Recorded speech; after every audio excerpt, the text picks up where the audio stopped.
So my name's Alderson.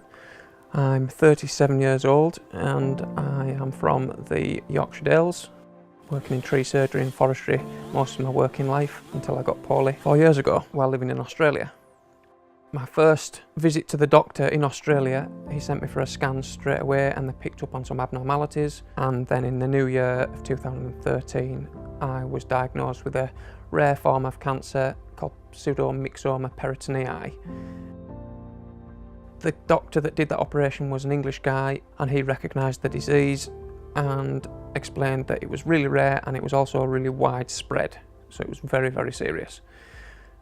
He advised that I came back to the UK for treatment. So we packed up our lives, handed in our notice, sold the cars. The life that we just set up was taken apart again, and we had to get on a plane and come home. I was referred to the Christie Cancer Hospital in Manchester straight away.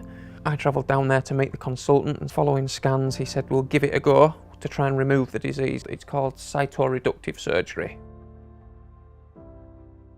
I had that operation in May, which should have been an 18-hour procedure, and I came round after about 3 or 4 hours. So I asked what had happened, and I was given the really bad news that the surgery had failed. Once they got inside, the disease was much more advanced or widespread than scans had indicated. So they said there was nothing they could really do, that was it, and said I was going home on palliative care, end of life care. I reluctantly asked the question of how long did I have left to live really, and he said, difficult to say, but potentially as little as 2 years. Go home, make the most of it. Refusing to give in again, I put a little appeal out on Facebook to a support group asking for advice, and one man's name kept coming up, and that was a doctor called Brendan Moran, and he agreed to see me or at least have a look at my scans, but he said it was just too far gone. His words were, my stomach is completely covered in concrete and just crushing everything.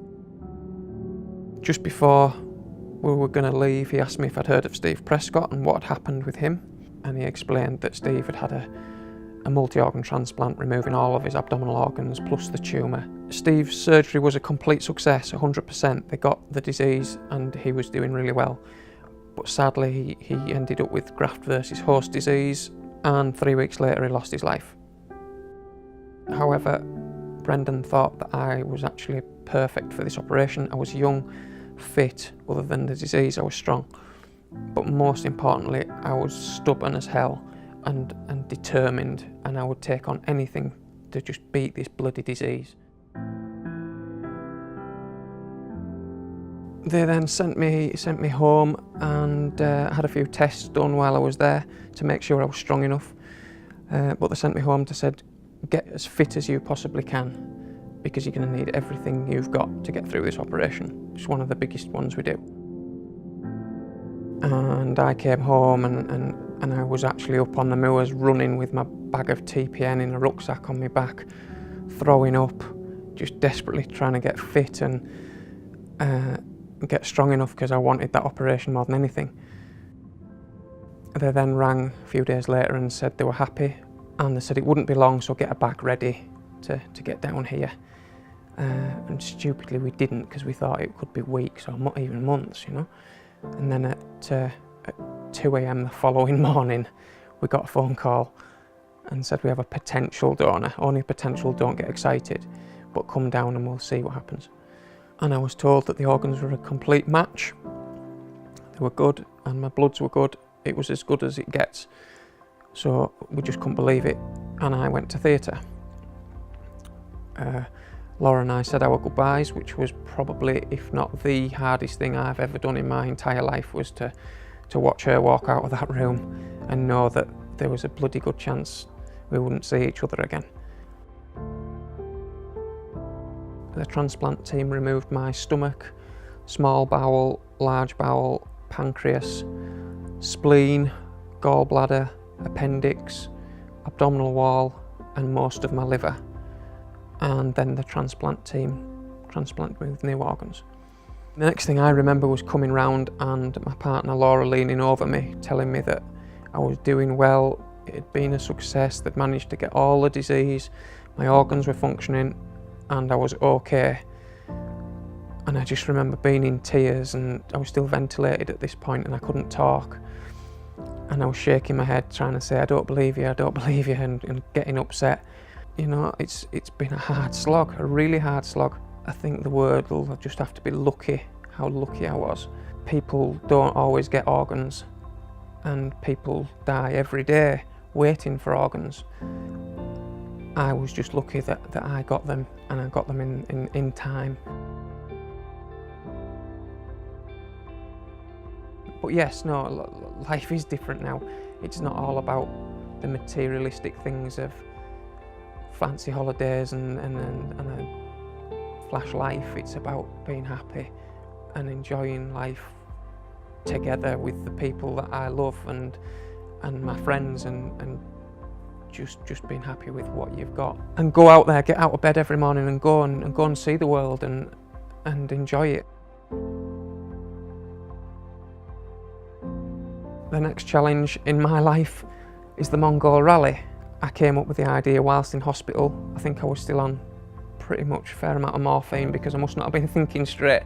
But I decided when I get better, I'm going to do the Mongol Rally. And no one really took me seriously. And slowly but surely it's become a reality.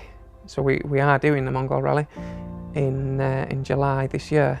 And it's a 15,000 mile trek across Europe and Asia to Ulaanbaatar, Mongolia, and then up into Ulan-Ude in Russia, passing through 24 countries along the way. Some of them can be quite hostile.